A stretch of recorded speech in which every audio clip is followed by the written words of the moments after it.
Next देखिए भाई, अनुसूचियां। किन के बारे में बात कर लेते हैं हम? अनुसूचियों के बारे में। अब किसके बारे में बात कर लेते हैं हम? अनुसूचियों के बारे में। देखिए अनुसूची की अगर हम पहले की बात करें, पहले कितनी अनुसूचियां थी हमारे संविधान के अंदर? तो पहले थी 8, और वर्तमान की बात करें, वर्तमान में है 12। कितनी अनुसूचियां हैं वर्तमान में? 12। प्रथम अनुसूची की बात करें तो हम दिया गया है, इसमें देखिए क्या दिया गया है कि संघ और उसके राज्य क्षेत्र, मतलब इसमें कहा गया है कि भारत राज्यों का एक संघ है, भारत राज्यों का एक संघ है। यह भी वर्णित है अनुच्छेद 1 में भी और अनुसूची 1 में भी।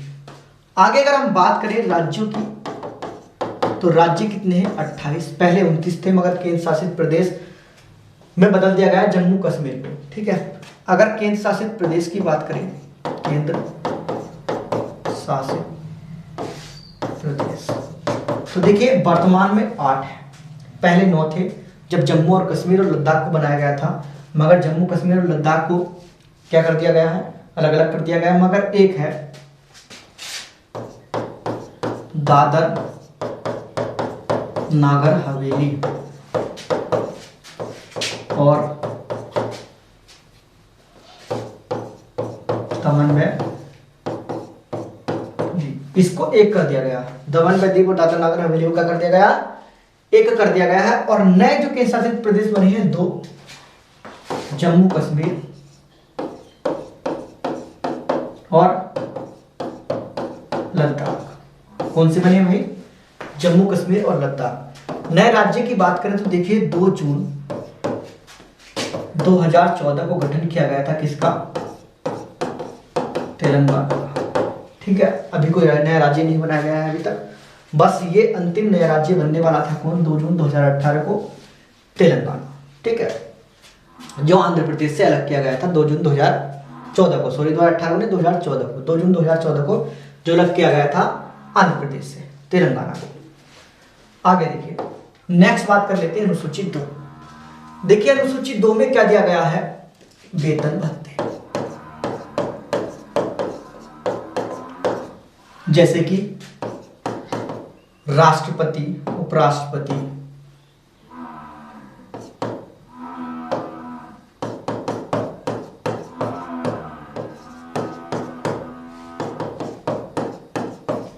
न्यायाधीश,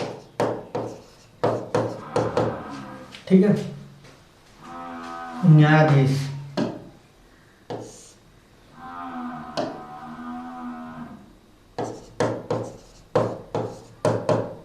और जो अन्य कर्मचारी होते हैं उन सभी के वेतन भत्ते दिए हुए, चाहे राज्यपाल हो, कोई भी हो, चाहे राज्यपाल लगा लो आप, वो सभी किसमें वर्णित है? अनुसूची 2 में। किसमें वर्णित है? अनुसूची 2 में। अनुसूची 3 की बात करें तो देखिए अनुसूची 3 में दे रखी है शपथ। क्या दिया हुआ है अनुसूची 3 में? शपथ। अब देखिए शपथ मतलब कि जो सारे के सारे व्यक्ति शपथ लेते हैं, सरकारी आदमी हो, कोई भी हो, ठीक है, वो सभी क्या होते हैं? नेता वेता कुछ भी हो, वो सब किस अनुसूची के अंतर्गत शपथ लेते हैं? तीसरी अनुसूची। और वेतन भत्तों का जिक्र किसमें है सभी का? वो है अनुसूची 2 में। और अनुसूची 3 में क्या है? शपथ। अब देखिए अनुसूची 3 में शपथ दे रखी है, तो हम शपथ की बात करते हैं कि अपवाद है कुछ जो अनुसूची 3 के द्वारा शपथ नहीं लेते हैं। तो राष्ट्रपति महोदय और एक राज्यपाल। राष्ट्रपति और राज्यपाल इस अनुसूची के द्वारा शपथ नहीं लेते। क्या नहीं लेते हैं? शपथ नहीं लेते। किस अनुसूची के अंतर्गत? तीसरी अनुसूची के अंतर्गत राष्ट्रपति और राज्यपाल शपथ नहीं लेते हैं और एक व्यक्ति और आ जाता है लोकसभा अध्यक्ष। देखिए शपथ लेता है, मगर ये लेता है केवल लोकसभा सदस्य के रूप में, लोकसभा अध्यक्ष के रूप में।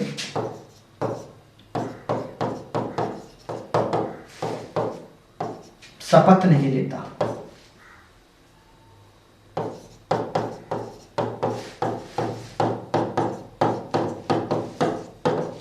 जो यह व्यक्ति होता है लोकसभा अध्यक्ष, तो यह लोकसभा अध्यक्ष के रूप में शपथ नहीं लेता है, ये लोकसभा के सदस्य के रूप में ही शपथ लेता है। ठीक है, लोकसभा अध्यक्ष के रूप में शपथ नहीं लेता, लोकसभा सदस्य के रूप में ही शपथ लेता है लोकसभा अध्यक्ष। ठीक है, और अब बात बताया मैंने तीसरी अनुसूची के कौन कौन राष्ट्रपति राज्यपाल शपथ नहीं लेते अनुसूची 3 के अनुसार। देखिए अनुसूची 4, अनुसूची 4 में क्या दिया गया है, राज्यों में राज्यसभा की सीटों का आवंटन, राज्यसभा में राज्य की सीटों का आवंटन। अगर आवंटन की बात करें हम, देखिए पहले स्टार्ट कर लेते हैं तमिलनाडु से। तो तमिलनाडु में सीट है 18। कितनी है तमिलनाडु में? 18। उसके बाद बात कर लेते हैं हम, देखिए बिहार और पश्चिम बंगाल, बिहार और पश्चिम बंगाल, तो इन दोनों राज्यों में दे रखी है 16-16। आगे हम बात करते हैं आंध्र प्रदेश, मतलब कि गुजरात, आंध्र प्रदेश कोमा मध्य प्रदेश, मतलब कि एमपी, इनमें दे रखी है 11-11। आगे हम बात कर लेते हैं, गुजरात हो गया, गोवा और पांडिचेरी, इनमें दे रखी है 1-1। आगे हम बात करें, देखिए असम को छोड़ करके, असम को छोड़कर 7 सिस्टर्स में, 7 सिस्टर्स जैसे कि मेघालय, त्रिपुरा, मिजोरम वगैरह, इन सभी में क्या दे रखी है 1-1 सीटें। नागालैंड वगैरह सभी में क्या दे रखी है 1-1 सीटें दे रखी है, असम को छोड़ करके। आगे हम बात करते हैं, आगे देखिए राजस्थान, उड़ीसा, इनमें दे रखी है 10-10 सीटें। राजस्थान और उड़ीसा में कितनी दे रखी है? 10-10 सीटें। ठीक है, राजस्थान और उड़ीसा में कितनी दे रखी है? 10-10 सीटें। उसके बाद आगे देखिए हम बात करते हैं हरियाणा और छत्तीसगढ़, 5-5 सीटें दे रखी है। हरियाणा और छत्तीसगढ़ में कितनी सीटें दे रखी है? 5-5। उसके बाद देखिए बात करते हैं हिमाचल, दिल्ली और उत्तराखंड,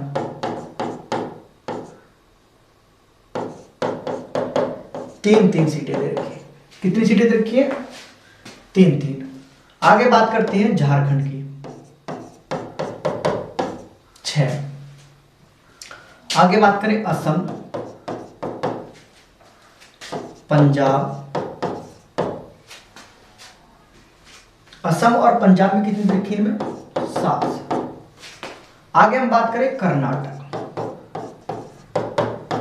12, केरल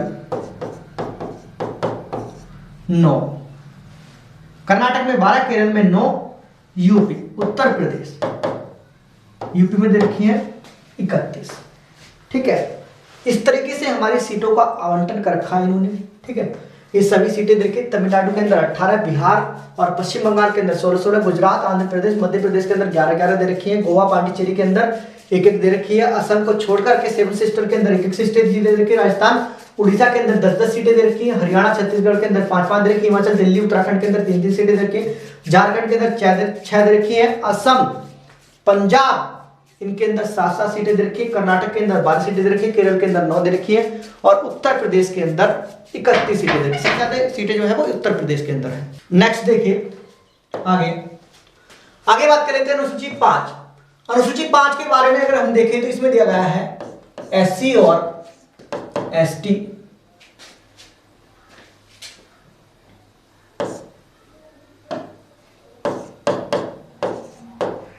का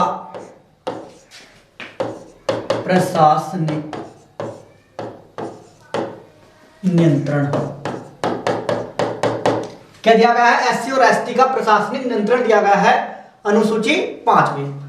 अनुसूची 6 की बात करें हम तो देखिए असम, मेघालय, त्रिपुरा, मिजोरम का विशेषाधिकार।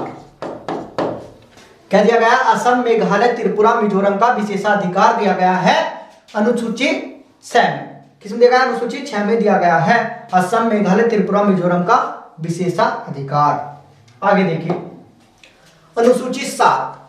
अनुसूची 7 के बारे में हम बात करते हैं। देखिए अनुसूची 7 में क्या दिया गया है? शक्तियों का बंटवारा। क्या दिया गया? शक्तियों का बंटवारा। शक्तियों का बंटवारा कैसे किया गया है?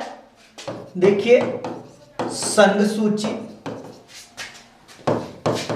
राज्य सूची और समवर्ती सूची बना करके, समवर्ती सूची बना करके, ये 3 सूचियां बनाई गई जिसमें शक्तियों का विभाजन दिया गया है।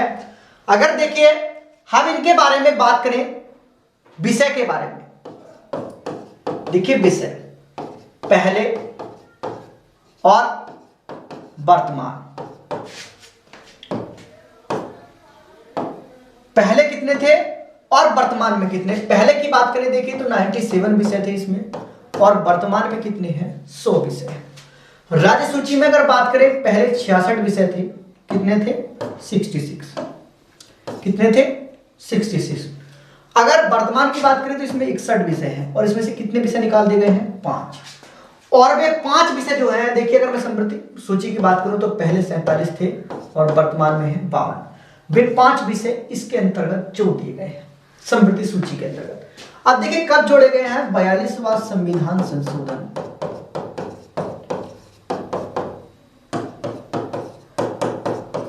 42वां संविधान संशोधन 1976 के तहत। किसके तहत? 1976 के तहत। 42वां संविधान संशोधन 1976 के तहत 5 विषय जो है वो समवर्ती सूची के अंतर्गत जोड़ दिए गए, जिससे कि 52 विषय कौन कौन से? देखिए नंबर 1 शिक्षा, नंबर 2 मापतोल,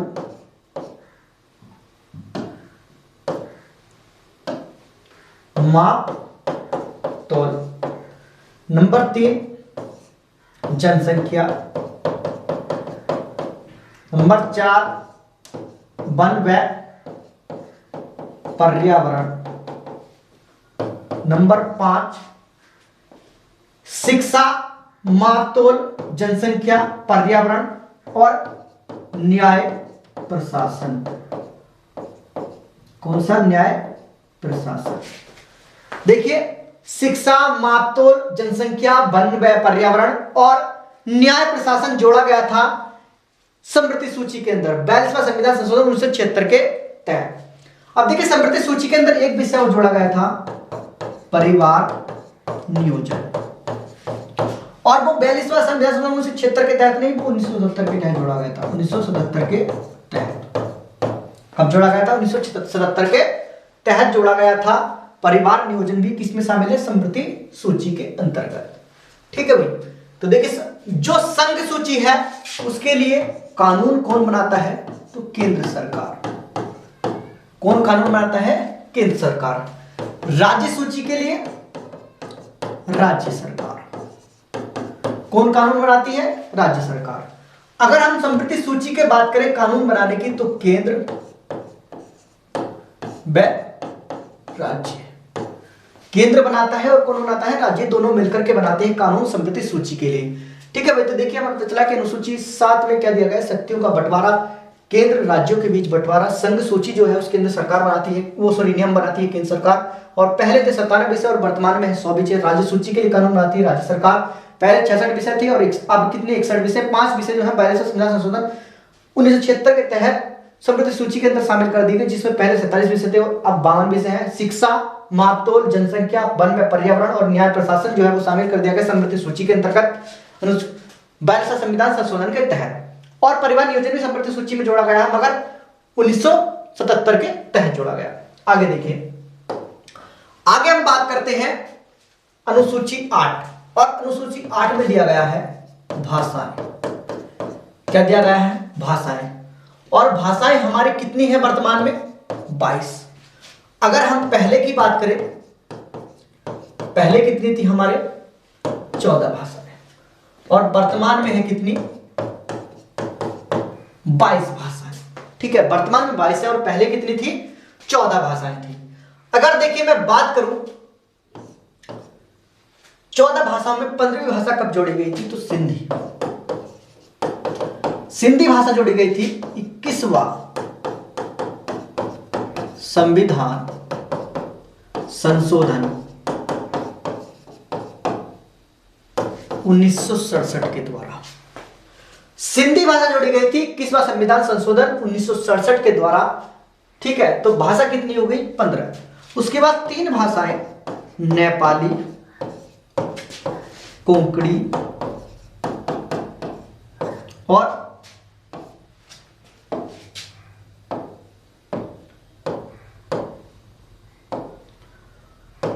मणिपुरी। ये जब तीनों जोड़ी गई थी, ये कब जोड़ी गई थी? तो ये तीनों जोड़ी गई थी 71वां संविधान संशोधन 1992 में।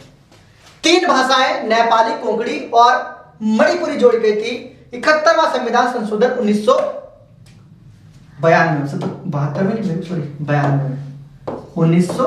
में।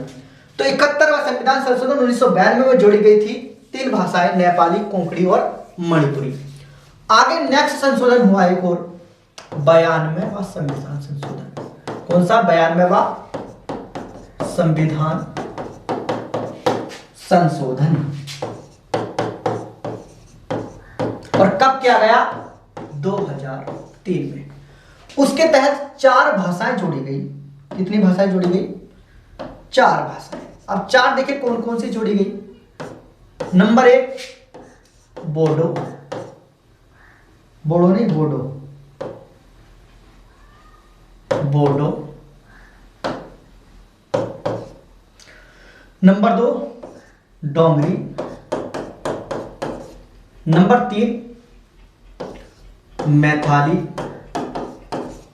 और नंबर 4 संथाली। नंबर 4 कौन सी थी? संथाली। तो बोडो, डोंगरी, मैथाली, संथाली, ये 4 भाषा जुड़ गई थी 92वां संविधान संशोधन 2003 के द्वारा। देखिए आगे बात कर लेते हैं हम नेक्स्ट बात कर लेते हैं अनुसूची 9। अनुसूची 9 का संबंध है भूमि सुधार। किससे है भाई? भूमि सुधार से। देखिए अनुसूची 9 का संबंध है भूमि सुधार से और प्रथम संविधान संशोधन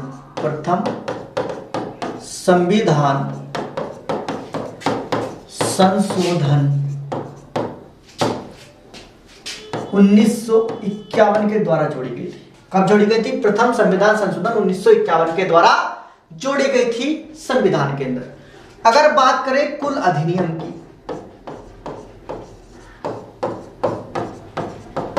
तो 300 अधिनियम है इसके अंतर्गत। पूरे कितने अधिनियम दे रखे भाई?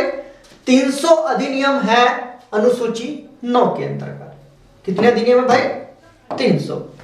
आगे देखिए हम बात करते हैं। देखिए मैं आपको बताऊं इसमें क्या दिया गया। इसका संबंध किससे? भूमि सुधार से। और प्रथम संविधान संशोधन 1951 के तहत जोड़े गए थे और कुल विषय है 300। देखिए इसके अंतर्गत यदि किसी विषय को जोड़ा जाता है या इसके अंदर संशोधन किया जाता है, ठीक है, तो इसके अंदर क्या आरक्षण दिया हुआ होता है। किसी भी राज्य को दिया होता है आरक्षण। जैसे कि 2007 में किसको दिया गया?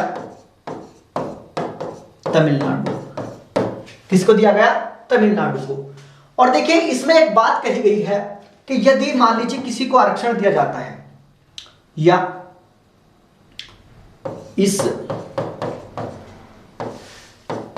अनुसूची में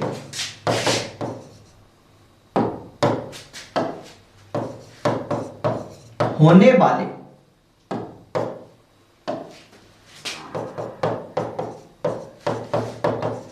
संशोधन को यदि अनुच्छेद 31B में शामिल कर दिया जाता है तो उस पर कोई न्यायिक सुनवाई नहीं की जा सकती। मान लीजिए इस अनुसूची में होने वाले संशोधन को हमने यदि अनुच्छेद 31B में शामिल कर दिया जाता है तो उस पर कोई न्यायिक सुनवाई नहीं की जा सकती। मतलब कि जो इस अनुसूची 9 में मान लीजिए कोई सुधार किया गया है और उसको 31B के अंतर्गत शामिल कर दिया गया है तो उस पर कोई भी न्यायालय क्या नहीं कर सकता है? सुनवाई नहीं कर सकता है। यह प्रावधान किया गया है अनुच्छेद 31B के तहत। ठीक है भाई, तो इसलिए 2007 में जो तमिलनाडु का मामला है उसको भी किस में शामिल कर दिया है? 31B में। उस पर कोई सुनवाई नहीं की जा सकती है। परंतु देखिए 1973 के बाद जो संशोधन किया जाएगा उसके अंदर परिवर्तन किया जा सकता है। तो संशोधन में 1973 के बाद इसमें हुए संशोधन पर सुनवाई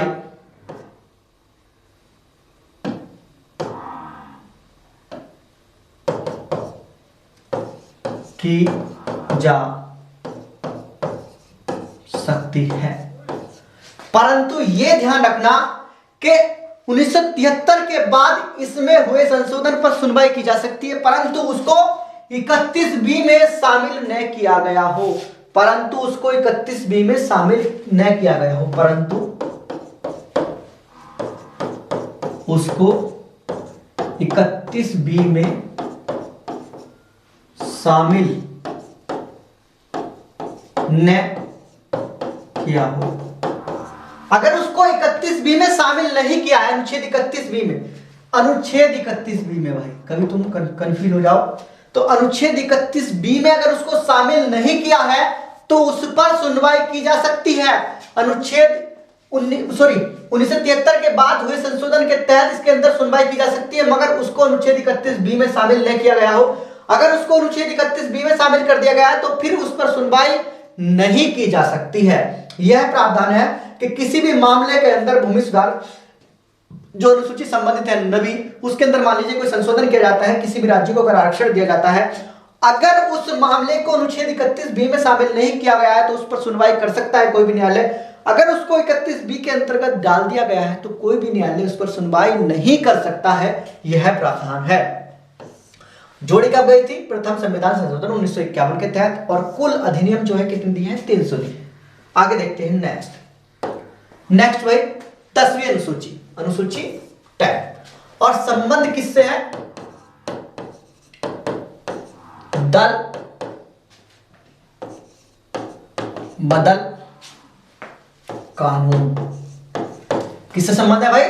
दल बदल कानून से संबंध है इसका। देखिए कब जोड़ा गया था? तो 52वां संविधान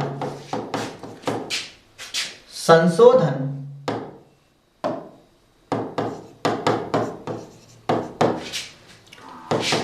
1985। कब जोड़ा भाई? संविधान संशोधन 1985 के तहत इसको जोड़ा गया। किसको? दल बदल कानून को। ठीक है, किसको जोड़ा गया? दल बदल कानून को, मतलब अनुसूची 10 को जोड़ा गया 52वां संविधान संशोधन 1985 के तहत। मतलब कि क्या होता था कि कोई भी जो है नेता जो है अपना दल बदल लेता था और दूसरे उसमें शामिल हो जाता था दल में। तो 1985 में ये प्रावधान किया गया कि भाई आप कोई नेता दल बदल नहीं करेगा, करेगा तो किस तरीके से करेगा। ठीक है, ये अनुसूची 10 जोड़ी गई थी 52वां संविधान संशोधन 1985 के तहत। अब देखिए इसमें कुछ इतना नियम प्रावधान नहीं थे जितने कि 91वां संविधान संशोधन 2003 में हुआ। इसमें 2 परिस्थितियां दी गई थी। नंबर 1 कहा गया कि किसी भी निम्न सदन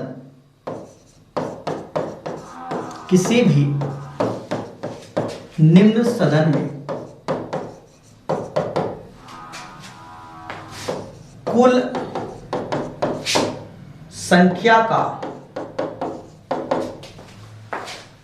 15% से अधिक मंत्री नहीं होंगे। मतलब किसी भी निम्न सदन में कुल सदस्य संख्या का 15% से अधिक मंत्री नहीं होंगे, यह कहा गया था 91वां संविधान संशोधन 2003 के तहत। अब देखिए निम्न सदन मतलब कहें आपके निम्न सदन कौन कौन से होते हैं, तो एक लोकसभा, आप सोचिए कि पता नहीं निम्न सदन कौन कौन से होते हैं, तो देखिए 2 होते हैं, एक तो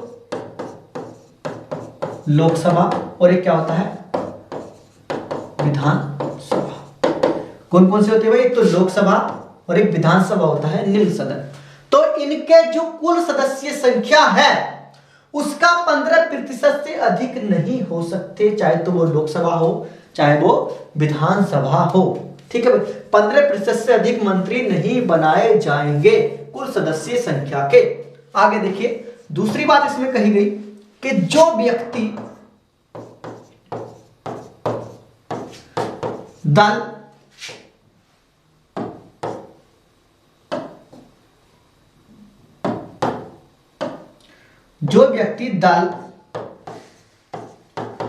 बदल करेगा उससे मंत्री नहीं बनाया जाएगा, मंत्री नहीं बनाया जाएगा। ठीक है, यह कही गई थी दोनों बातें 91वां संविधान संशोधन 2003 में। तो देखिए 2003 में क्या कहा गया कि भाई कहा गया कि किसी भी निम्न सदन में कुल संख्या का जो सदस्य संख्या है, कुल सदस्य संख्या का 15% से अधिक मंत्री नहीं होंगे। दूसरी बात कही जो व्यक्ति दल बदल करेगा उसे मंत्री नहीं बनाया जाएगा, उसे मंत्री नहीं बनाया जाएगा। जो व्यक्ति दल बदल करेगा उसे मंत्री नहीं बनाया जाएगा। अनुसूची 10 का संबंध किससे है, दल बदल कानून से। और दल बदल कानून को कब लागू किया गया था, 52वां संविधान संशोधन 1985 के तहत जोड़ा गया था। ठीक है, अनुसूची 10 को। आगे देखिए बात करते हैं अनुसूची 11। अनुसूची 11 का संबंध किससे है, तो संबंध है पंचायत राज व्यवस्था। किससे संबंध है भाई, पंचायत राज व्यवस्था से। और जोड़ा गया था 73वां संविधान संशोधन 1992 के द्वारा।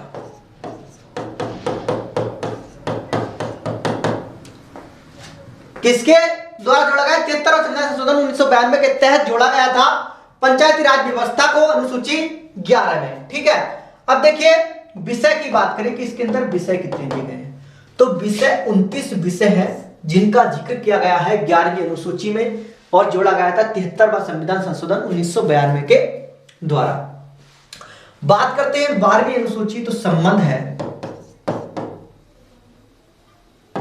भाग 9 में जिक्र किया गया है भाई पंचायती राज व्यवस्था का, और भाग 9 क्या में जिक्र किया गया है अनुसूची 12। तो संबंध है इसका किससे? नगर पालिका। तो नगर पालिका का जिक्र किस में किया गया है भाई?